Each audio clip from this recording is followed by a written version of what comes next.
Hi there, Mary here with Farmer Friday. Whew. And I'm still doing chores even though it's after 5 o'clock. I haven't milked yet or anything because it's been, I won't say it's been blasted hot, but it's been hot and muggy. This week we've been running about 98 to 101 or so. And I know y'all back east and on the Gulf Coast are gonna laugh. The humidity this afternoon, at least when I looked earlier, was 25%. I know that's not much, but that's a lot for the desert. And while they haven't said anything about it, I didn't see any warnings or anything. It really feels like the UV is way up there. And reaching in a nest box, and there are no eggs in here. You boogers. So anyway, I haven't been able to work outside past about 8:30, 9 o'clock in the morning because like the UV has been really high and it's just burning my skin up. Even when I have long sleeves on, I cannot wear sunscreen. I'm allergic to it. It makes me want to claw my face off. So there is that. So the sun is starting to try to go down a little bit, and we're getting a little bit of a breeze, which we did not have earlier. It was very hot and very still. Well, I say very hot. It was 98, okay? That's not super hot even for here. But with the humidity, it's really feels hot. Well, and this coop didn't have no eggs today. Some of these girls in here seem to have a tendency, somebody's laying a thin-shelled egg, and once they start eating that thin-shelled one, sometimes they go on and eat more good ones.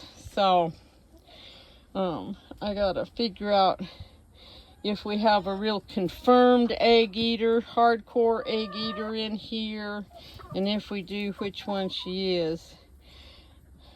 I also need to figure out who's laying the thin-shelled eggs in there and get her out of there, because obviously there's an issue. So then, of course, the other possibility is that it's one of the dying squirrels that I haven't been able to catch yet, because they will eat your eggs. Just like they will steal all your green fruit, tomatoes, peaches, apricots, no matter what it is. As if got a few green ones left in here. There's a big flock of quail in here right now. And there's the squirrelinator trap that I set yesterday with the remains of some green tomatoes, because there is a squirrel coming in here. I have seen it, and it dropped part of a green tomato, and so I used that for bait. But I come back and the trap's empty and there's no bait. The only thing I can think of is that maybe those quail have small enough heads that they're getting through the wire and getting into the bait. So I might have to put a board or something over the top of that to keep that from happening. And that's what the quail are doing, is they're coming in and eating my tomatoes. No eggs in this house either. I guess everybody's having a hard time with the heat index. Whew. So I checked the thermometer as I went by to come to milk, and it's still 98 degrees. It's still pretty toasty out here. And the air is very still, so that doesn't help anything. Hopefully in a few minutes it will Get a little breeze. Come on, Mama, you ready? Good girl. Good girl.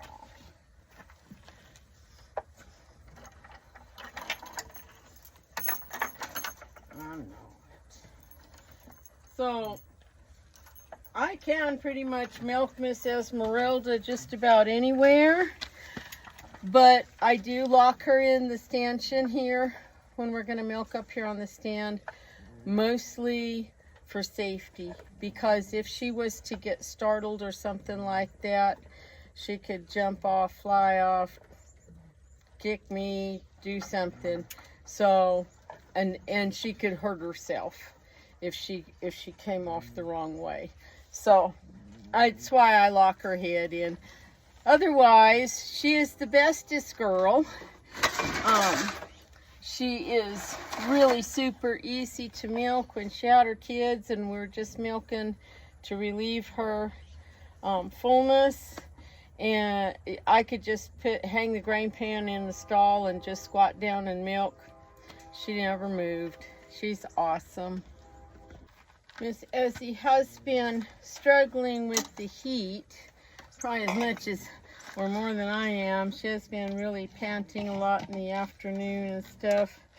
And I am watching her very closely for any signs of summer pneumonia, because this is the perfect weather to see that pop up. But like, I took her temp this morning and she was right at like 102.1 or 102.5, and that's right in the normal range. So she doesn't have a fever, but she has been struggling with the heat. So our production is down, which I expected, just because it's hot. Nobody wants to do nothing right now. So, what's been going on around the farm this week? Mostly just trying to keep everything watered, keep everybody alive. I've been turning the ginormous compost pile that we built up last week, mucking out in the goat pen, and today you can't even really tell we mucked anything. The gutting pack is just about as deep as it was. I need to try and get in there and get after that some more. There's a few flowers and things blooming. I need to probably cut a couple of bouquets this evening and take them to market tomorrow. Egg production is down, which it's the last few years it's been going down quite a bit from this time of the year, mostly because I haven't had any chicks hatched in the fall. Chicks that hatch in the fall start laying in early spring, and they are usually excellent layers through the heat of the summer, but I haven't got around to that for a few years now, and so I might try and get things mucked out in the house and pull the incubator and the brooder out and try and hatch some chicks around August, September. Chicks grow better. I think most animals grow better in the cooler weather. They might be using a few extra calories to stay warm if it's very cold, but if it's just nice weather, they grow really fast. A lot faster than when it's hot, because when it's really hot, they're not eating. They're not eating as much. And that could be part of Esmeralda's problem. She's not off her feed, but she's not quite as gung-ho as she normally is, which was another reason I was concerned about pneumonia. But so far we don't have any real true symptoms here. So I think it is just the heat and the high humidity. Goats are native to dry climates, and so they do a lot better if it's hot and dry, they do better than when it is hot and humid. Whew, a little bit of a breeze. That felt really nice. You see, I'm just sweating like crazy. What else has been going on around here this week? Well, the quail have discovered the first tomato garden up in the back, and there's a bunch of them in there this afternoon chowing down on green tomatoes, and I caught a squirrel in there yesterday, day before yesterday, taking off with a green tomato. I set a trap using some bits of green tomatoes they'd left behind for bait, and when I went out in the morning, everything was all gone and the trap was empty. So I'm gonna have to figure out, I think probably the quail's heads are small enough to go through the wire mesh on the trap, and that they ate those tomatoes. So I'm gonna figure out how I'm gonna catch that squirrel. All right, so some things going on, some real pretty flowers blooming here and there. The pomegranate tree is setting some nice fruit. What are you doing, honey? Do you need more snack? You have plenty of snack. Eat what you got.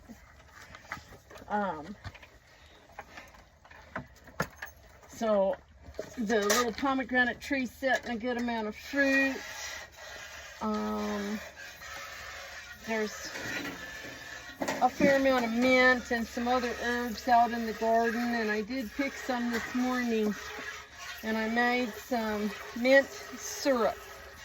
So I just made a strong mint tea, and then I measured that to see how much there was, and for each cup of that I measured 2 cups of sugar to make a medium syrup.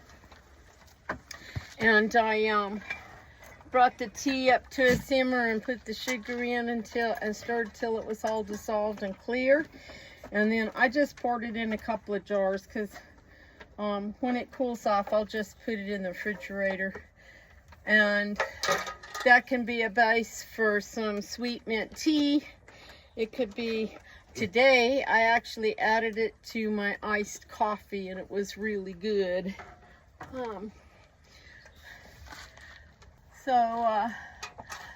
Let's see.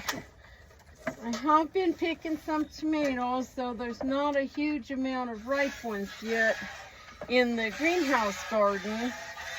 And my other 3-4 places, it looks like we might not get any tomatoes if I can't keep the quail and the squirrels out of them.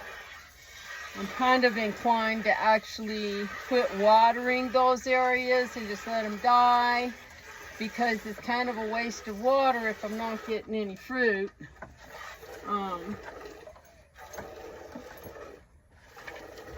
Though in 2 garden spaces, I might go ahead and keep watering and just mulch it thick and just water once in a while to keep the earthworms and things alive for planting this fall, but I don't know, we'll see. When the weather is like this, sometimes I just get too tired and I'm just kind of like, never mind. I'm kind of toasted, you know? Kind of done.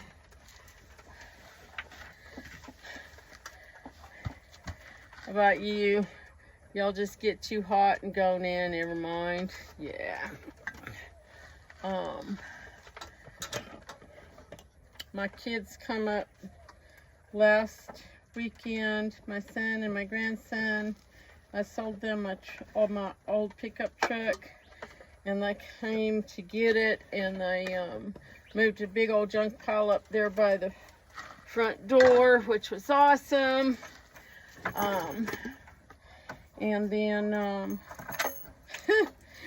you might have seen my reel on Instagram or Facebook of my power supply coming into the breaker box has pulled away from the house and is ripping a hole in my roof.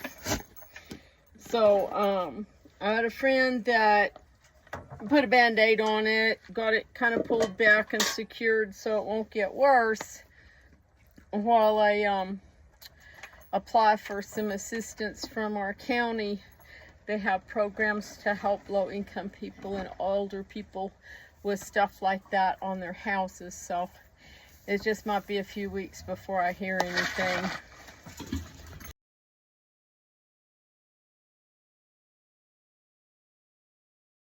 And in other things, because it's getting to where I just can't be outside in the sun for more than a couple minutes after it comes over the hill in the morning. I spent most of today in the house, and I'm in between today and a couple days ago. I've made up some more face scrub, some goat milk soaps, not soap, but goat milk lotion and goat milk face scrub. And I do have soap that is made. I need to get in there and cut it and see see how much longer it needs to cure and if it's ready to package. So, but I didn't get that far today. I just got lotion made today, and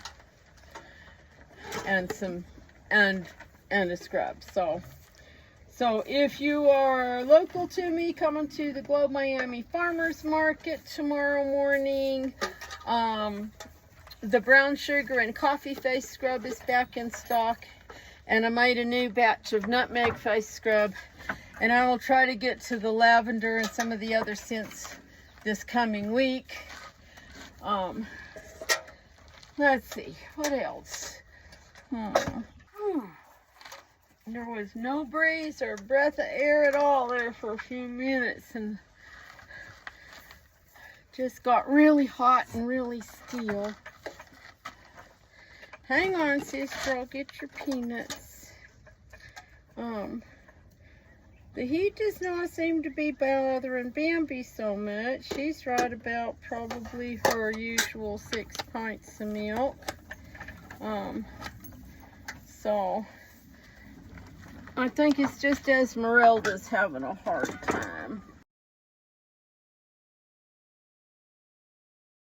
I do have to say that Miss Bambi is getting really pretty and shiny, and her red color is coming in darker than it was since we started the mineral buffet. I mean, she's always been kind of roaned with these little white hairs in her coat, but it'll be very interesting to see how dark she gets after we've been on the mineral buffet a while longer. I'll have to go back and look and see when we started that. I think we've been going on about 6 weeks maybe. I'll have to look and put it up here on the screen when we started. And then there's been a couple times we have been out of a mineral, like all of a sudden, I don't know if it was a change in the hay, if it was a change in our grain mix, because they did make some changes to it. But all of a sudden, Miss Bambi especially was eating tons of silicone, and like I had like a pound originally, and so then I ordered 5 pounds, and Bambi especially was just in there every day. Every time I turned around, the cup was empty, and I was putting more in. And we went through that 5 pounds, I don't know, gosh, in like a week or something. It was crazy. So I ordered another 5 pounds, or maybe I ordered a second 5 pounds, and we have gone through that pretty quick too. So now I have a 10-pound bag coming, because she's still really chowing down on it. She hasn't leveled off at all. It's like I put some in the cup in the morning and she eats it all up, and I put some more in the evening and she eats it all up. And it's just been kind of crazy.